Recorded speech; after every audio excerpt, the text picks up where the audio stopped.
কেন নিব না? এটা এলডি ভোল্টেজ না, কি ভোল্টেজ না, এলডি ভোল্টেজ দিত। এটা দিলেও হবে, হবে না তা না, কিন্তু এটা ঝামেলা আছে। এটা আইসি, এটা কি, এটা আইসি থেকে। তাহলে আইসি নষ্ট হলে তো পুরো আইসিটাই পাল্টা লাগতে হতো। আর এলডি নষ্ট হলে কোনো আইসি পাল্টা লাগবো, বুঝছেন? আচ্ছা, এরকম এই যে এলডিও, এইখানে কোনটা আছে, এটা আছে এলডিও। কত? এলডিও 8 নাম্বার বল। কয় নাম্বার বল? এইখান থেকে নেন। এটা কি পিএমআইসি, পিএমআইসি।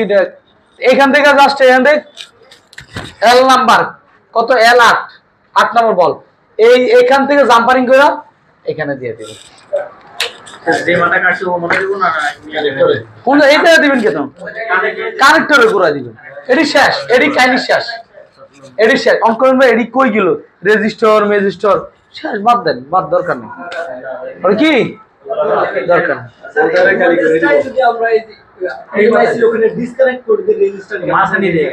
দিতে পারেন, সমস্যা নাই।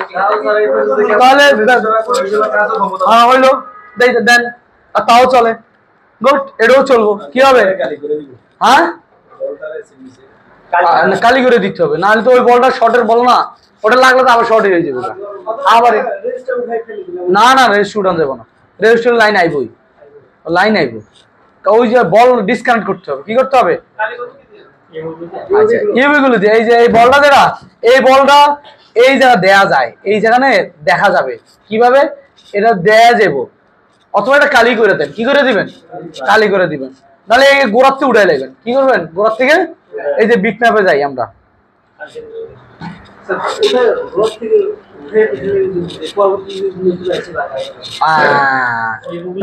নতুন আইসি লাগাইলে কাজ হবে না, হবে আবার নতুন করে বল বানাইতে হবে। একটা বলে ইউবি গুলো ভালো না, ইউবি গুলো দিয়ে ডাইকে দিলাম, ডিসকানেক্ট করে দিলাম, কি করলাম? এই মাশাআল্লাহ, এই বুদ্ধিগুলো আসতে হবে। কাজগুলোতে এইভাবে হয়েছে, এই সার্কিট বানিয়েছে এইভাবেই। একজনের বুদ্ধি দিচ্ছে এটা, না না এমনি করলে ভালো হবে, এমনি করলে ভালো হবে, কথা বুঝছেন? তাহলে আমরা এই শর্ট বাইর করতে পারবো, শর্ট সলিউশন করতে পারবো। আজকে একটা তথ্য পাইলাম না, পাইলাম না? হ্যাঁ, তাহলে ইনশাআল্লাহ পারবো। আর এটা, এটার আলোকে আমরা সবগুলো বাকিগুলো দেখাই। আর ডিসকানেক্ট হলে কি করব?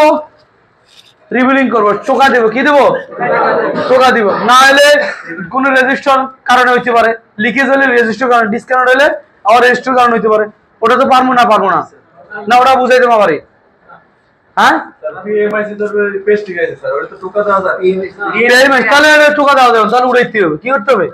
উড়ায় রিবিলিং করে বসাইতে হবে। কিন্তু বনায় কি করতে হবে? কন্টিনিউ মুডে।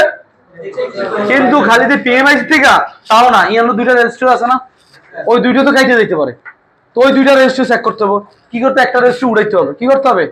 উড়ায় দেখতে হবে জিআর গুলো আইসি কিনা। না এটা ঠিক আছে, তাহলে আবার এটা দেবেন। এটা হয়ে গেলে এটা কয় মিনিটের কাজ?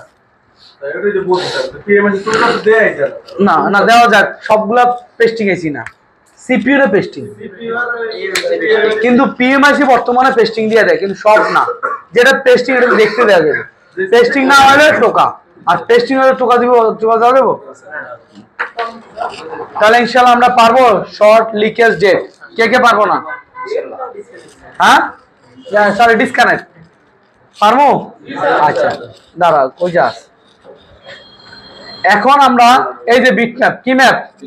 Bit map. এই যে বলটা, এটা কয় নাম্বার বল ছিল? ওখানে তো আমরা লেয়া ছিল, এটা না, এটা না, ওই জায়গার বল। আচ্ছা, তারপর আমরা আইসির বলটা, এটা আচ্ছা ওখানে লেখা থাকবে, বিট ম্যাপে লেখা থাকবে, জানেন এইখান দিয়ে কয় নাম্বার? এটা নাকি? এটা, হ্যাঁ লেখা আছে কি? আচ্ছা, এটা কই গেছে আমরা দেখি। হ্যাঁ, সুপ্যাড, এই সুপ্যাড, এই যে দেখেন, আর এটা না, ক্লিয়ার। এটা বল তো 9 নম্বর বল হবে। আচ্ছা, ডট, ডট আছে, এই যে ডটের চিহ্ন দেখেন।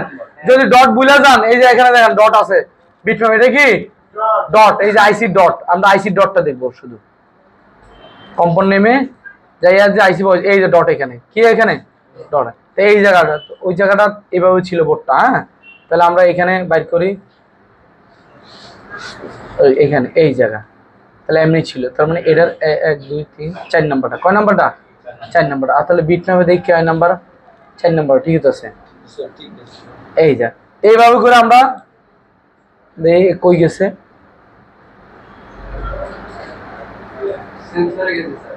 সেন্সরে গেছে। আর এটা একটু এই দেখেন এইখানে দেখেন এটা ভুল তথ্য দিছে। কি দিছে? হ্যাঁ ওই এই কোন পাশে দেন? এই পাশে। কোন পাশে? এই পাশে না? এই জায়গাটা গুড গুড গুড গুড। এই জায়গা 4 নাম্বারটা এটা না? এই পাশে 2 নাম্বার ছিল, এটা 4 নাম্বার। দাঁড়ান একটা। হ্যাঁ এটাই। এই 6 নাম্বার বল। কয় নাম্বার বল? এখানে দিলে পাবো। এইটা বুঝে নিতে হবে। কি নিতে হবে? এই যে 6 নাম্বার আমি পাইছি। এই অথবা গায়ের মধ্যে লেয়া থাকবো গুড। এই যে ডটের এই সাইডের এই দেন, এই দেন লেয়া আছে, লেয়া আছে, লেয়া আছে দেখছেন? এইটাও কি অন্য কিছু দেখাইছে? আচ্ছা এখন এখান থেকে আমরা স্কিমেটিক একটু বুঝে নিব। তাহলে আমার স্কিমেটিক ক্লাস করাইতে একটু ভালো লাগবে। কি লাগবো? এক এক ক্যাটাগরি। কি ক্যাটাগরি? এই দেন বিটম্যাপে একই জিনিস দেখাইতেছে, কিন্তু বিটম্যাপে ওই যে বললাম যে আরেকটা জিনিস বুঝার যে এই লাইনে শর্ট পাইলাম না। কি লাইনে পেলাম না?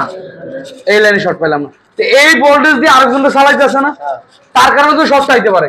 তখন কি করবে? বিটম্যাপে যাইতে হবে। কি করতে হবে? যাই দেখছেন এই যে এই জায়গা দিয়ে আরো ক্যাপাসিটি আছে, ব্যাক ক্যামেরা। কি ক্যামেরা? Back camera. তাহলে ওখানে আবার এডি দেখতে হবে, এডিও দুয়া দিয়ে দেখতে হবে। কি করতে হবে? বুঝাইতে পারি না মনে হয়। আচ্ছা হ্যাঁ অন এর যে ব্যাক ক্যামেরা চালাইছে যে এটা আমরা বুঝতে পারবো ব্যাক ক্যামেরা খুললে। এই যে ব্যাক ক্যামেরা দেখছেন, ব্যাক ক্যামেরা খুলি, তাহলে আমরা যে হার্ডওয়্যার সলিউশন বিটম্যাপে উল্টা পাল্টা দেওয়া যায়, কিন্তু আমরা নিখুঁত ভাবে দেখলে উল্টা পাল্টা দেখবেন না। এখানে লাইনের নাম আছে দেন, এই যে লাইনের নামটা পাইছি। ওই যে বললাম যে বিডিডি 1 পয়েন্ট, এটা কই গেছে? এই দেন এইটা যায় এখানে আইয়া আবার ওই বলে গেছে, আইসে এই বলে সেম বল দেখছেন? ক্লিয়ার নাকি ক্লিয়ার না? এই দেন এই ক্যাপাসিটি একই ক্যাপাসিটার, ওই যে একই ক্যাপাসিটার। এই এটা দেন এই জায়গা এই কয়েলের লগে ক্যাপাসিটারটা, আবার এই যে ফ্রন্ট ক্যামেরাটা কি লেখা আছে অন এই দেন কয়েলের লগে ক্যাপাসিটার দেখছেন?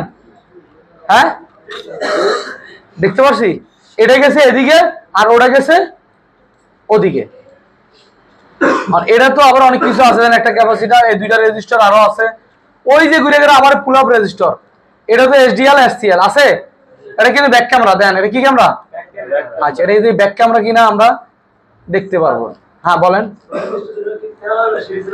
হ্যাঁ সিরিজে সিরিজে রেজিস্টার সবসময় সিরিজে প্যারালাল থাকে।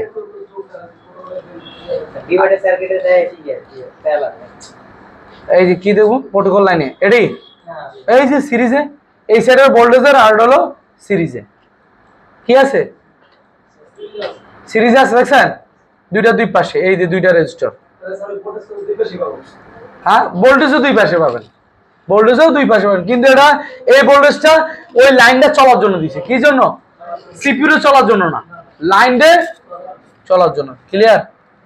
হ্যাঁ আচ্ছা ক্যামেরার মধ্যে না না ভোল্টেজ তো সব জায়গায় সেম থাকবে। আচ্ছা ভাই এই যে এটা হলো ব্যাক ক্যামেরা দেন, ব্যাক ক্যামেরার মধ্যে একই লেখা আছে দেখছেন, কিন্তু ডিফারেন্স আছে। এই যে মিপি মিপি মিপি মিপি মিপি হ্যাঁ হ্যাঁ ফুল মিনিংস দিয়ে দিব, ফুল মিনিংস আমি শীট আকারে দিব। তাহলে আমরা এটা ব্যাক ক্যামেরা, এই ব্যাক ক্যামেরা যদি নষ্ট হয় তাহলে ওই সলিউশন অনুযায়ী ব্যাক ক্যামেরা খুলবো, পারবো না নাকি পারবো না? হ্যাঁ আচ্ছা এখানে দেখেন কোনো ডিফারেন্স আছে? খালি ব্যাক ক্যামেরার মধ্যে একটা লাইন বেশি দিয়ে দিছে। কি দিছে? একটা ভোল্টেজ বেশি দিয়ে দিবে। এই যে 1.2 ভোল্ট কত? না না দুইটা ভোল্টেজ বেশি দিছে দেন। এই যে এটা হলো ফোকাস 2.8 দেখছেন? আমি বললাম না অ্যাপ, কারণ এই ব্যাক ক্যামেরা নিয়ে ক্লাস করতেছি। এখন এটা কি ব্যাক ক্যামেরা, এটাতে একটা ভোল্টেজ দুইটা ভোল্টেজ বেশি দিছি। কটা ভোল্টেজ? একটা 1.8 এর আর একটা হলো কি আর একটা হলো ওই যে কি নাম ওটার এএফ, কি নাম? এটা হলো জুমের জন্য। কি জন্য? 2.8 ভোল্ট। কত ভোল্ট? তাহলে দেন এখানে কটা ভোল্টেজের লাইন? এই দেন একটা দুইটা, দুইটা গেল, আর এখানে কটা আছে? একটা দুইটা, আচ্ছা একটা হইছে 1 2 3 4 ভোল্টেজের লাইনগুলো তো বুঝা যায়। আর চারটা করতে গাইছে দেন চার্জিং আইছে, দুইটা করতে গাইছে, দুইটা করতে গাইছে। ওই যে কইলাম যে একটা 1.8 ভোল্ট কে দিছে? দিছে ওই যে যেটার মধ্যে ফ্রন্ট ক্যামেরা দেয় নাই, কিন্তু ব্যাক ক্যামেরা এখান থেকে একটা ভোল্টেজ নিছে না নেয়নি। তাহলে ব্যাক ক্যামেরার জন্য যদি এই লাইনে যদি সমস্যা হয় তা পিএমএসি দোষ, কে দোষ? এই জন্য বললাম ভোল্টেজ কে দিবে জানি না, ভোল্টেজ কে দিবে চার্জিং আইসি দিতে পারে কিন্তু বোঝা যায় ওই যে এল দ্বারা, কি দ্বারা, আবার এল দ্বারাও ছাড়াও হয়, ওই যে এল ছাড়া আরো আছে না বলগুলোর নাম। কিন্তু সবসময় মনে রাখবেন দিকে কাজ করতে হবে, কি করতে হবে, দেখে কাজ করতে, টেস্ট করে লাভ কি আপনি, ও টেস্ট করতে, গুড। তাহলে এই লাইনটা আইসি কোথা থেকে, চার্জিং আইসি থেকে, কোন জায়গা থেকে, তাহলে এই লাইনে শর্ট হলে চার্জিং আইসি দেয়, কে দেয়, আর এডি কই গেছে, কই গেছে, তাহলে এই ভোল্টেজ যদি ড্রপ করে জুম হবে, হ্যাঁ এই গাইস মাশাআল্লাহ, তুমি তো আমার কথা সবই কই দিয়েছো, গুড মাশাআল্লাহ। এই লাইনটা যদি কোনো কারণে ব্রেক হয়, শর্ট হয়, মট হয়, সেট ওই যে কোনো ক্যামেরা বন্ধ হবে না। কোন লাইনটা, জুমের লাইনটা। এই লাইনটা যদি কোনো কারণে খালি একটা ভোল্টেজ যদি কোনো কারণে ব্রেক হয়, শর্ট হয়, ডিসকানেক্ট হয়, জুম হবে না, কি হবে না, ক্যামেরা চলবে, কি চলবে, ক্যামেরা চলবে। কিন্তু অন্য অন্য লাইন যদি শর্ট হয়, একটু ডিসকানেক্ট হয়, মিপি লাইন একটু যদি ডিসকানেক্ট হয়, তাহলে এই লাইনটা ছাড়া বলেন, হ্যাঁ অটো ফোকাস, হ্যাঁ হ্যাঁ জি হ্যাঁ এটাই কাজ, এটাই অটো ফোকাস মানে জুম তো অটো ফোকাস করি তো, এই যে আমরা জুম করতেছি কি অটো ফোকাস করার জন্যই তো নাকি, এক জায়গায় ফোকাস করি, এইভাবেও করতে পারি আবার এমনি ক্লিক করেও করতে পারি, করি না, এটাই একটাই কাজ। এই লাইনটা যদি কোনো কারণে, কোন লাইনটা, এই লাইনটাও চার্জিং আইসিতে আইছে, কোন আইসিতে গেছে, ও আমি তো দিয়েছি পিএম আইসিতে, এই লাইনটা কই গেছে, ওই দেন চার্জিং আইসি, দেখছেন কই গেছে, চার্জিং আইসি। তাহলে আমরা ইনশাআল্লাহ এইগুলো সমস্যা হলে কি সলভ করতে পারবো না, পারবো না, হ্যাঁ পারবো। এইটাই একটু প্যাসেল লাইন, এরপর আছে লাইট সেকশন, প্যাসেল না, একই কন্টেন্ট, একই কি কৌশল। তাহলে ইনশাআল্লাহ এইভাবে করে আমরা লাইনগুলো বাইর করতে পারবো। আচ্ছা আমরা কি মাথা ঘুরাবো এই সব লাইন দেখিয়া, এইভাবে দেখি কি মাথা ঘুরাবো, মাথা ঘুরানো কিছু আছে, আমার এত লাইন এটা কই গেছে, আমার দেয়ার বিষয় না, কেউ গেছে, ভারত গেছে না, পাকিস্তান গেছে না, অস্ট্রেলিয়া গেছে, দেয়ার বিষয় আমি ওখানে কানেক্টর ঘুরায় যাবো, কই যাবো, এই জায়গা যাবো আমরা, যেগুলা ভোল্টেজ ব্যতীত আছে ওগুলা দেখবো জিআর বলো ঠিক আছে কিনা, ঠিক আছে জিআর বলো, আর যেটি ভোল্টেজের লাইন আছে ওটিতে যাই দেখবো ভোল্টেজ ঠিক আছে কিনা, ভোল্টেজ চেক করার জন্য কোন মুডে রাখবো, কোন মুডে, ডিসি মুডে যাই ভোল্টেজ দেখলাম নাই, তখন আবার ঘুরে গেলে কই যাবো, ভোল্টেজ পাইলাম না, কই যাবো, জিআর বলো, কই বলো, জিআর বলোতে যাবো, যাওয়ার পরে যদি দেখলাম জিআর বলোতে যাই দেখি তিনটা সাইডের সমস্যা এলো, তিনটা এলো, কোনটা এলো, তো তিনটা হলে তিন ভাবে সলিউশন করবো, পারবো না। তো এখানে কি লাইন দেখলে কি মাথা ঘুরাবো, আজান দিচ্ছে আজকে যাই